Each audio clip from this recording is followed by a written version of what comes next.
വേണ്ട. നമുക്ക് വേണ്ടി അണ്ടർഗ്രൗണ്ട് പണിയെടുക്കാമെന്ന് ഒരു പൊട്ടൻ സമ്മതിച്ചിട്ടുണ്ട്. തൽക്കാലം നമുക്ക് അവനെ ഉപയോഗിക്കാം. നീ ആരുടെ കാര്യം പറയുന്നേ? വന്ദനയുടെ സഹോദരൻ പ്രകാശ്.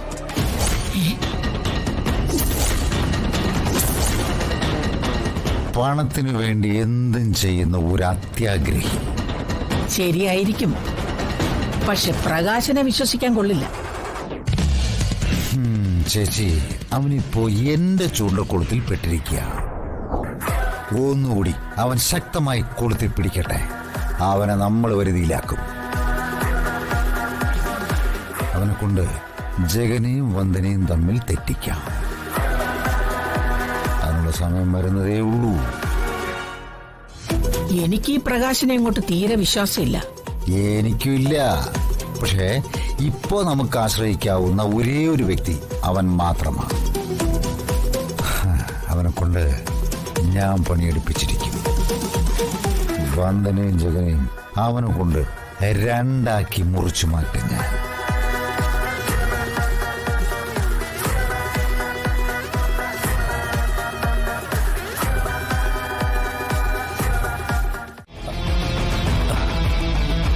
അമ്മയോടെ?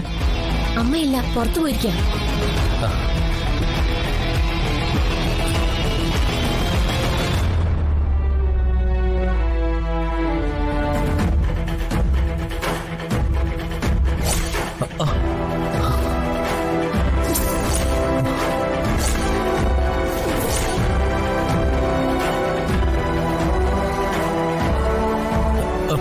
വർഷ,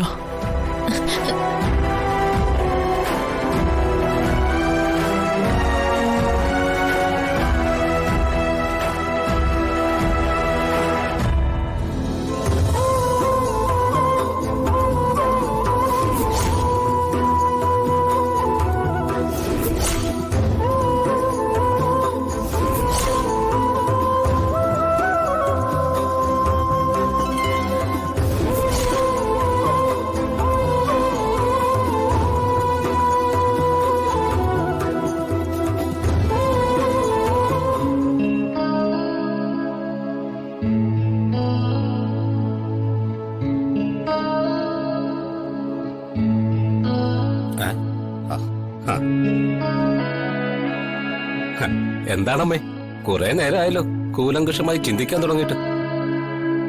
എന്താണ് ചിന്താ വിഷയം? ജഗനെയും വന്ദനയും കുറിച്ച് തന്നെയാ. വന്ദനയെ ജീവിതകാലം മുഴുവൻ ജയിലിൽ പാർപ്പിക്കാനായിരുന്നല്ലോ നിന്റെ അച്ഛന്റെയും അപ്പച്ചിയുടെയും ശ്രമം. ജഗനെ കൊണ്ട് മറ്റൊരു കല്യാണം കഴിപ്പിക്കാനുള്ള അണിയറ പ്രവർത്തനങ്ങളും ഇവിടെ നടത്തി. ആ 2 പദ്ധതികളും പൊളിഞ്ഞല്ലോടാ. ഇനി അവര് വെറുതെ ഇരിക്കുമെന്ന് നിനക്ക് തോന്നുന്നുണ്ടോ? വെറുതെ ഇരിക്കില്ല. അഥവാ അച്ഛൻ വെറുതെ ഇരുന്നാലും അപ്പച്ചി ഇരുത്തില്ല. ഓരോരോ കുതന്ത്രങ്ങൾ ഒപ്പിച്ച് അപ്പച്ചി അച്ഛന്റെ ചെവിയില് ഊതിക്കൊണ്ടേയിരിക്കും. അതനുസരിച്ച് അച്ഛൻ ബലൂൺ പോലെ വീർത്തുകൊണ്ടേയിരിക്കും. ഒടുവിൽ അച്ഛൻ ടപ്പേന്ന് പൊട്ടുമ്പോ അതിന്റെ ശക്തിയില് അപ്പച്ചിയുടെ കാറ്റും തെറിക്കും. പതുക്കെ. നിന്റെ അച്ഛനിപ്പോ വന്ദനയോടുള്ളതിനേക്കാൾ പകയും വിദ്വേഷവും ജഗനോടാ.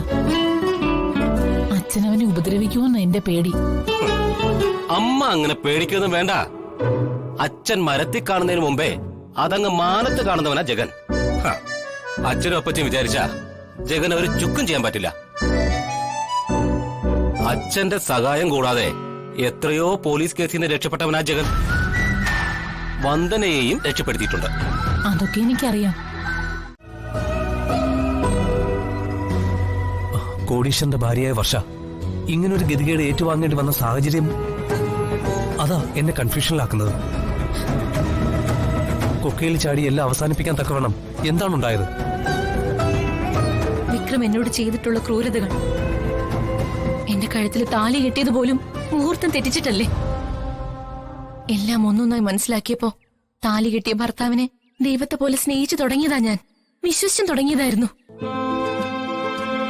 സംശയരോഗിയായ അയാൾ ഓരോ ചലനങ്ങളിലും എന്നെ സംശയിച്ചു തുടങ്ങി.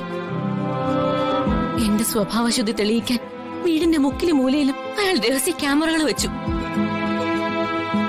എന്റെ അച്ഛനെയും അമ്മയെയും സഹോദരങ്ങളെയും എല്ലാം എന്നിൽ നിന്ന് അകറ്റി നിർത്തി. ഒരു തരത്തിലും പിന്നീട് അയാളോട് പൊരുത്തപ്പെട്ടു പോകാൻ എന്റെ മനസ്സ് അനുവദിച്ചില്ല. ഇനി അയാളോടൊപ്പം എനിക്ക് ജീവിക്കാൻ കഴിയില്ല.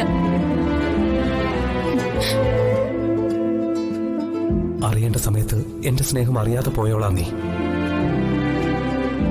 ഇനി നഷ്ടപ്പെട്ടതൊന്നും ഓർത്ത് ചിന്തിച്ചിട്ട് കാര്യമില്ല. ശ്യാമെന്താ ആലോചിക്കുന്നേ? അല്ല, തീരുമാനം ശരിയാണോ എന്ന് ഒരിക്കൽ കൂടി ചിന്തിക്കണം. വിക്രമുമായി ഒത്തുതീർപ്പിൽ പോവുകയാണ് വേണ്ടത്. അതിനാദ്യം വിക്രവുമായി വർഷം മനസ്സ് തുറന്ന് സംസാരിക്കണം. ഇപ്പോൾ ഞാൻ അറിയുന്ന വിക്രം തിരിച്ചറിവുള്ളവനാ. വർഷം നഷ്ടപ്പെട്ടതോർത്ത് സങ്കടപ്പെട്ട് നടക്കുന്നവനാ. വർഷം മരിച്ചിട്ടില്ലെന്ന് വിശ്വസിച്ച് വർഷയെ തേടി നടക്കുന്ന വിക്രമിനെ തിരുത്താവുന്നതേ ഉള്ളൂ.